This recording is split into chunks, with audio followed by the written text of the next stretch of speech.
CM సొంత జిల్లాలో ఆయన సీనియర్ నేత, ఎమ్మెల్యే, ఎమ్మెల్సీ, మంత్రి, రాజ్యసభ అన్ని పదవులు అనుభవించిన పొలిటీషియన్ అతను. అలాగే అన్ని పార్టీల్లో చేసిన అనుభవం ఆయన సొంతం.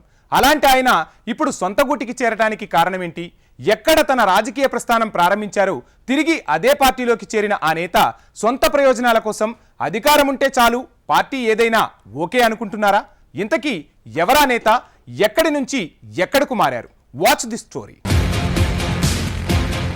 కడప జిల్లాలో వైసీపీకి షాక్ ఇచ్చిన రామచంద్రయ్య.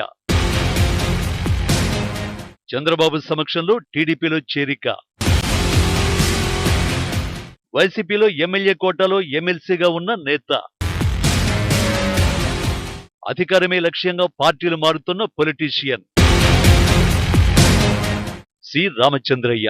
ఉమ్మడి కడప జిల్లాలో సీనియర్ పొలిటీషియన్. ఎన్టీఆర్ నుంచి జగన్ వరకు అందరిని చూసిన పాతతరం పొలిటికల్ లీడర్. రాష్ట్ర స్థాయి నుంచి కేంద్ర స్థాయిలో అన్ని పదవులు అనుభవించిన ఆయన అన్ని ప్రజల కోసమే అంటారు. కానీ ఎక్కడ ప్రజల్లో కనిపించరు. టీవీలో మాత్రం ప్రత్యర్థుల గుండెల్లో రైళ్లు పరిగెత్తిస్తారు. ఏ పార్టీ అధికారంలో ఉంటే ఆ పార్టీలో తనదైన ముద్ర వేసే నేర్పరి. నిన్నటిదాకా వైసీపీలో ఉండి చంద్రబాబుపై ఒంటి కాలి మీద లేచి విమర్శించిన రామచంద్రయ్య ఇప్పుడు అదే చంద్రబాబు సమక్షంలో టీడీపీలో చేరడం విస్మయానికి గురిచేసిందని అదే టీడీపీ నేతలు గుసగుసలాడుకుంటున్నారట. పార్టీలో ఎమ్మెల్సీగా ఉండి ప్లేట్ ఫిరాయించడం వెనుక అసలు కారణం ఏంటా అని జిల్లాలో జోరుగా చర్చ నడుస్తోందట.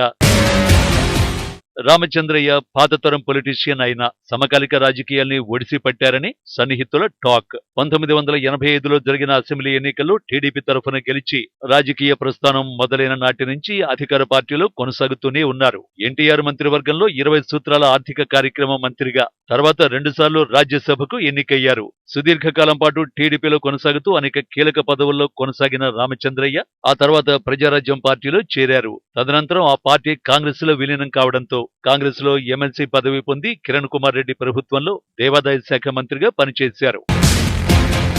2018లో వైసీపీలో చేరి ఎమ్మెల్యే కోటాలో ఎమ్మెల్సీగా కొనసాగుతున్నారు.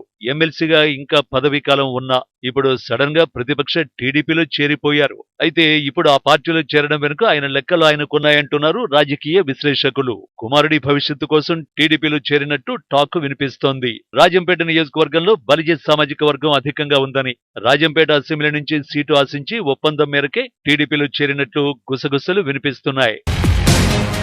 అయితే ఇప్పటికే రాజంపేటలో 6 డజన్ మంది టీడీపీ నేతలు టికెట్ కోసం ఫైట్ చేస్తున్న వేళ పార్టీలోకి రామచంద్రయ్య ఎంట్రీ ఎలాంటి ప్రభావం చూపుతుందో వేచి చూడాలి.